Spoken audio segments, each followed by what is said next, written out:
देश बैठे हैं इजराइल। मैं बस पहले तो यहाँ पे अगर कोई मोसाद का अगर कोई आदमी इस शो को देख रहा तो मैं एक ही चीज तुमसे कहना चाहूंगा, क्या मारते हो भाई तुम। मतलब एक चीज सुनी थी, म्यूनिक के बाद तुमने ओलंपिक में घर में घुस घुस के मारा, साला तुमने जेब में बम रखवा दिया। 1 2 3 नहीं, 3000 हिजबुल्लाह के आतंकियों की जेब में बम पहुंचा दिया भाई, बैठे बैठे बैठे बैठे भाई। साला भाई सलूट है भाई मुसाद तुम्हें। यहाँ पर ना एक काम करो, सुनो, मुसाद वालों को मैं कुछ कहना चाहता हूँ इसी बात। कह दो भाई। एक ना हमारे बाजू में, दोनों बाजू में एक्चुअली जो है एक प्रॉब्लम इकट्ठा हो रही है। एक इमरान खान और कौन है पाकिस्तान का जो पीएम बना हुआ है, नवाज शरीफ, नहीं शहबाज शरीफ। नवाज शरीफ भी लगा देना, हमें को घंटा फर्क नहीं पड़ता। ये 3 लोग सुलटा दो भाई इस देश का ना। मैं मजाक नहीं कर रहा हूँ, अभी जब तक मोदी जी और अमित शाह जी हैं, मजाक नहीं कर रहे, ये 3 सुलटा दिए ना, इसका बंटवारा करके हम इसे स्टेट बना लेंगे भाई। 28 के ज़्यादा स्टेट हो जाएंगे भारत में, मजाक नहीं कर रहा हूँ। और ये जाएगा तो बांग्ला इंडिया की पॉपुलेशन भाई देखो 4 में बांट देंगे, सिंध अलग कर देंगे, पंजाब जो खालिस्तानी मांग रहे हैं उनको पंजाब चाहिए, पाकिस्तान वाला पंजाब ले ले, वहाँ रहे आराम से, टेंशन ना ले, कोई टेंशन नहीं है, तुम्हारा लो भाई, तुम्हें इतनी चाहिए ना तो पंजाब पूरा इस राज्य ले, हाँ तुम ले लो पूरा का पूरा, ठीक है। बलूचिस्तान को नया देश घोषित कर देंगे भाई, ठीक है, वहाँ ऐसे कुछ नहीं होता, बंजर जमीन है, हम जाएंगे वहां पर जो है अपना क्या वो कौन सा फेस्टिवल होता है भाई हमारा यूएस के अंदर, जो रेगिस्तान में करवाते हैं नंगे नंगे नाचते सब, क्या नाम है उसका, अरे उसका द बर्निंग मैन जैसा जो है यहाँ पर करवाएंगे अपने बलूचिस्तान के अंदर। हाँ बलूचिस्तान बर्निंग मैन, ठीक है, तो वहां पर नाचेंगे हम जाके, वहाँ रेगिस्तानी है, तो इसको काट दो, ठीक है। मुसाद से मेरी विनती है, कभी फ्री टाइम मिल जाए ना तुम्हें शाम को कि भाई आज हिजबुल्ला से नहीं लड़ना, गाजा से नहीं लड़ना, मुझे इससे नहीं लड़ना, पाकिस्तान निपटा दो भाई, ये बहुत बड़ी दया हो जाएगी, कहानी खत्म हो जाएगी। मजाक नहीं कर रहा हूँ, आधी टेंशन ही खत्म हो जाएगी। तो चलो मुसाद से हुई ये बात, कोई मुसाद वैसे तुम हिंदी समझ नहीं पाओगे, ट्रांसलेट कर लेना। एआई का जमाना है, तुम तो वैसे ही वो हो, तुम्हारे ट्रांसलेटर होंगे भाई, तुम जेब में डाल के पेजर फोड़ देते हो भाई, तुम हिंदी भाई, हाँ सल्यूट है, तुम हिंदी अगर ट्रांसलेट ना कर पाओ तो फिर बहुत बड़ी बात है।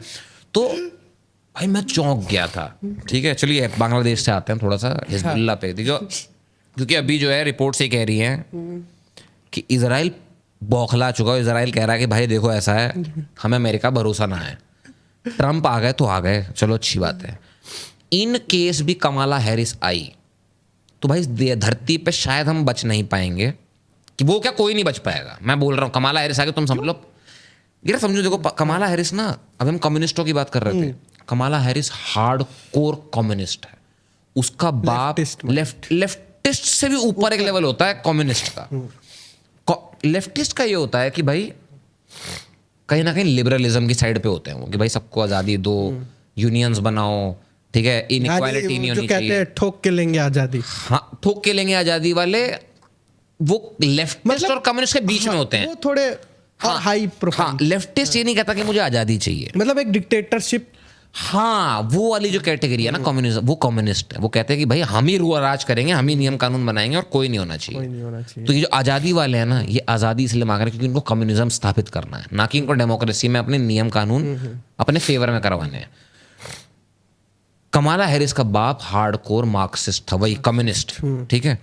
कम्युनिस्टों की प्रॉब्लम ये है कि इनका होता है कि भाई अपनी जेब भरे, ठीक है, अपना काम बनता, भाड़ में जाए जनता। कमाला हैरिस का प्रॉब्लम ये है, उसके साथ ये तो है ही कि अपना काम बनता, भाड़ में जाए जनता, उसके साथ प्रॉब्लम दूसरी ये भी है कि वो है बेवकूफ़, मंद बुद्धि, पैदल बुद्धि जिसे बोलते हैं, जिसमें 2 कौड़ी की अकल नहीं होती, वो है कमाला हैरिस, ठीक है। तुम ये समझो, तुम ऐसे लगाओ, तुमने दीपक कलाल के हाथ में जो है 5 से 6 हजार न्यूक्लियर बॉम्ब दे दिए हैं, दीपक कलाल, ठीक है।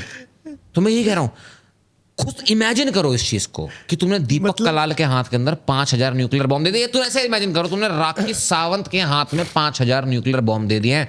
अरे तरुण भाई, आप ये that is equivalent to Kamala Harris having 5000 bomb. एक रिपोर्ट भी पढ़ रहा था, शायद वो कोई सिटी की मेयर थी, हाँ कैलिफोर्निया में कहीं भी सिटी की मेयर, पता नहीं, हाँ ऐसी कुछ मेयर थी, उसने पूरे सिटी को ही ले डूबा। हाँ मैं मजाक नहीं कर रहा हूँ, तुम धारावी जाओ, ठीक है, मुंबई में धारावी स्लम्स हैं, पूरे कहते हैं एशिया के सबसे बड़ा स्लम्स हैं, जो भी कि अदानी जी ने उठा लिया, उन्होंने कहा कि इसको स्लम से हम लोग पक्के मकानों में तब्दील करेंगे। इंडिया में क्या हो रहा है, अदानी आ रहा है, अदानी कह रहा है कि भाई मैं पूरे के पूरे धारावी को पक्के मकानों में तब्दील करूंगा। लेकिन उसी की जगह एक और देश है अमेरिका, जिसको कहते हैं कि सपनों का देश है, वहां पर कमाला हैरिस जिस जगह पे राज करती थी, आप वहां पर जाके देखोगे ना, वो हॉलीवुड सिटी से आज की डेट में धारावी में तब्दील हो रहा है। अमेरिका के कैलिफोर्निया स्टेट के अंदर, अगर आप लॉस एंजलिस और इन सब, सिर्फ कैलिफोर्निया नहीं, पेंसिल्वेनिया, कोई बस गूगल भी अगर कर लेना पेंसिल्वेनिया पुअर अमेरिकन, पता क्या दिखेगा, किलोमीटर दर किलोमीटर तक लंबी सड़क पे फुटपाथ की लाइन है और अमेरिकन वहां टेंट में रह रहे हैं। नहीं दिख रहा, मैं चश्मा नहीं पहना मैंने। 5% बैटरी बची कैमरा। तो यार ठीक है, एक सेकंड, मैं कहाँ पे था, क्या बोला था मैंने लास्ट? 1% पे फुटपाथ वाला। हाँ, तो इतना इस लेवल का वहां पर गरीबी आ चुकी है अमेरिका के अंदर, और वो सिर्फ इस वजह से क्योंकि वहां पे इस तरह के कम्युनिस्ट लोग हैं जो कि पावर में है। ठीक है, तो वो अमेरिका की बात थी। पेजर की बात पे मैं आता हूँ और फिर हमें थोड़ा सा शो भी खत्म भी करना है।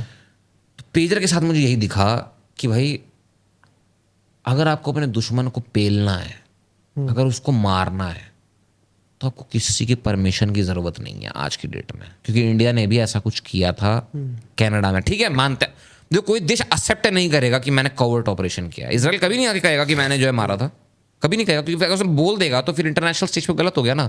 लेकिन क्या वो सही कर रहा है? हाँ, अगर आप ये तो तरुण भाई वही हाल हो गई जैसे भारत ने किया था एयर स्ट्राइक, वही वो चीज, नीचे बॉर्डर पर वही चीज खड़े थे, लेकर ऊपर से हमने बस जाके मार दिया। और उससे भी ज्यादा बेटर अगर कंपैरिजन करोगे तो आप करोगे जो ये कनाडा के अंदर जो क्या था, हरदीप सिंह, नरजीत सिंह, क्या नाम था, निज्जर की जो हत्या हुई थी वहां पर, ये मैं कोई भी देखेगा कहेगा भैया इंडिया ने करवाया। लेकिन क्या कनाडा प्रूफ कर सकता है? नहीं।